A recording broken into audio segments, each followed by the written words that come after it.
God took risks in creating this kind of world, a significant world, and although he has goals for it, he makes use of open roots. Here in this footnote, I have Sanders' wonderful phrase. I love that. God has goals with open roots. That's a nice image. And I found the same thing in the Calvinist writer Crump, David Crump of Calvinist College, a nice book on prayer called Knocking at Heaven's Door, a New Testament theology of petitionary prayer. And here's the quotation. It's very, very close to being limitedly open theist. Crump writes, quote, "Disciples have had a role to play in shaping the finishing touches of that outcome through the nature of their requests." I would say, repeat that. Disciples have had genuine role to play in shaping the finishing touches of that outcome.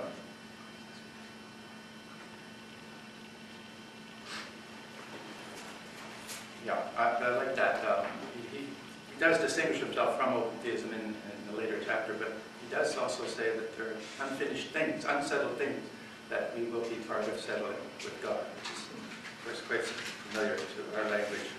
Though it is a version of free will theism, open theism has features that exist, they're somewhat different from standard ones or the other ones, and often to do with God's temporality and God's omniscience.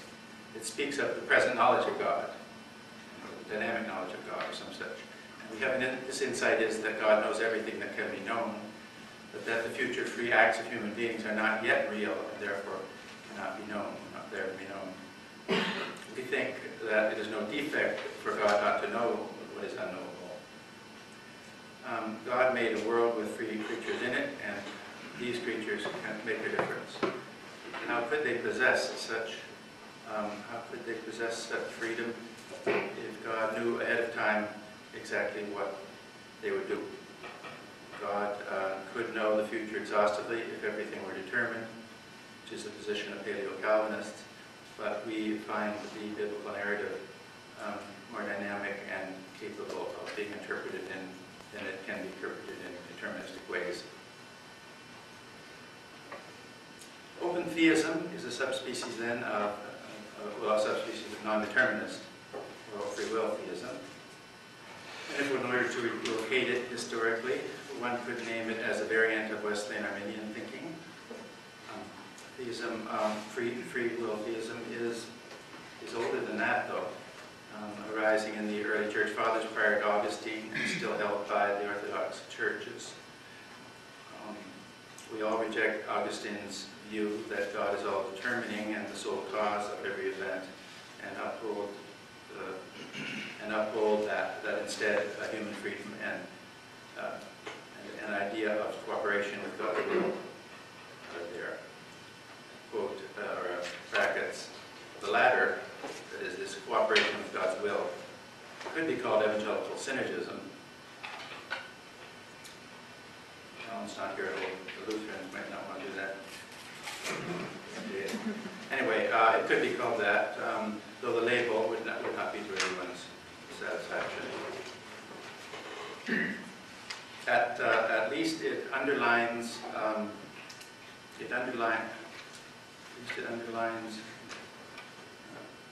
the biblical story as we read it is an action-packed, tension-filled drama which plays itself out in complex ways through divine interaction with human agents.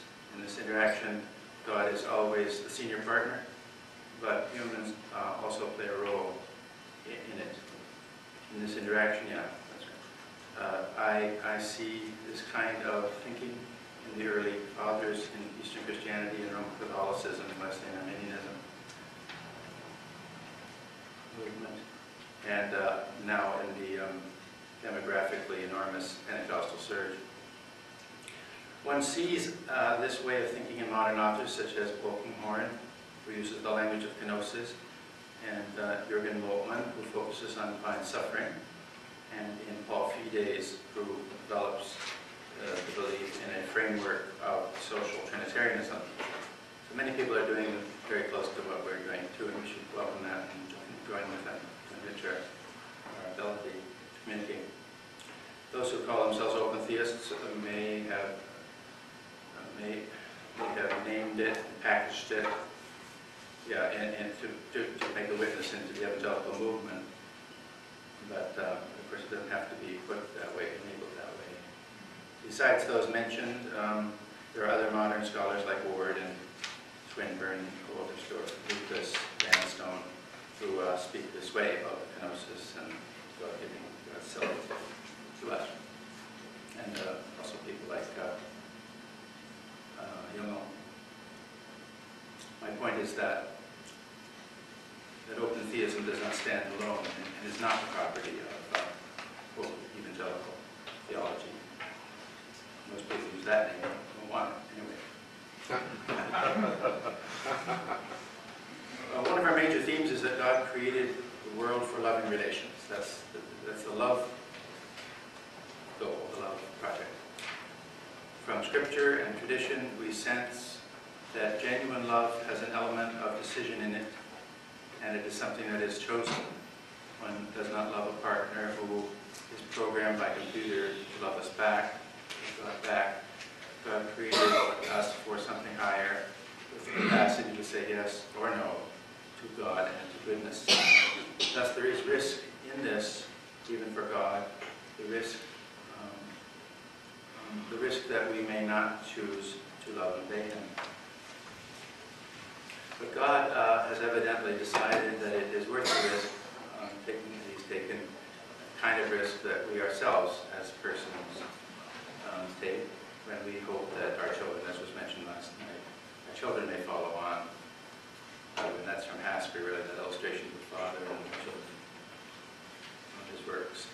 God of our Christian faith is not a timeless, unchanging substance, totally in control of the world, but personal, relational, and triune, and characterized by self-sacrificing love.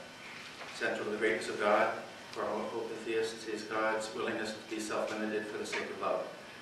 God opens Himself to real interaction with the creature such that they actually can have an effect on Him and be affected by God. God opens Himself to a certain vulnerability symbolized by the cross.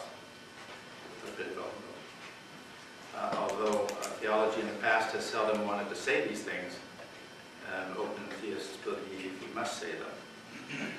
That is, God is vulnerable. He makes Himself vulnerable in His world order. Authentic love is always vulnerable because it doesn't seek to control the other and runs the risk then of rejection. It's also characterized by involvement in the world rather than in detachment. God in the Bible allows Himself to be affected by the creation, be delighted by its beauty, and grieved by its tragic aspects. The life of Jesus reveals a God of love who participates in human suffering. Behold, to a God who freely chooses self-limitation and calls us to reciprocate such a way of life. For me, open theism, a lot of philosophers at this conference, scientists, and they have their own approach to it. But for me, open theism has always been biblical and practical. Especially that, that's what I love about it so much.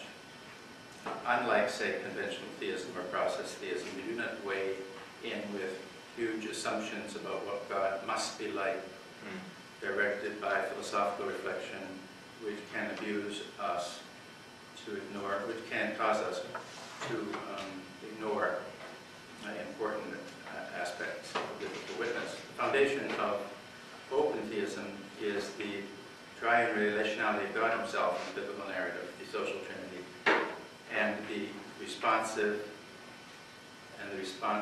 pathos, and dynamic rule and risk-taking for the sake of love, which we see in the biblical narrative. We read the biblical meta-narrative as a realistic and unfolding story, and not as a prescriptive text out of some prehistorical decree in which the author, capital A, decides everything and character nothing. We are unconvinced by theologies which deny the dynamics of salvation history.